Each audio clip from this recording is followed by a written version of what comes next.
సంతలో పశువులను అమ్మినట్టుగా పోస్టులు అమ్మేశారు. మంత్రి గారి దృష్టిలో ఉందని అనుకుంటున్నాను. పాపం జగన్మోహన్ రెడ్డి గారికి ఇది పీనట్. ఏంటంటే ఒక డిప్యూటీ కలెక్టర్ పోస్టు 2.5 కోట్లు మాత్రమే, ఒక డిఎస్సి పోస్టు 1.5 కోట్లు మాత్రమే, ఒక 150 కోట్లే. పాపం మా వాడికి ఏముందా, ఇది పెద్ద వేల కోట్లు దోసుకున్నాడికి ఇది లెక్కలేదు కాదు.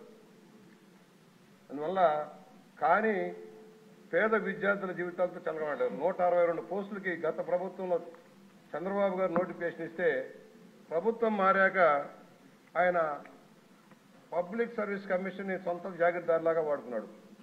ఈ వీడియో కానీ మీకు నచ్చినట్లయితే లైక్, కామెంట్, షేర్ చేయండి. మరిన్ని అప్డేట్స్ కోసం సబ్స్క్రైబ్ చేయండి.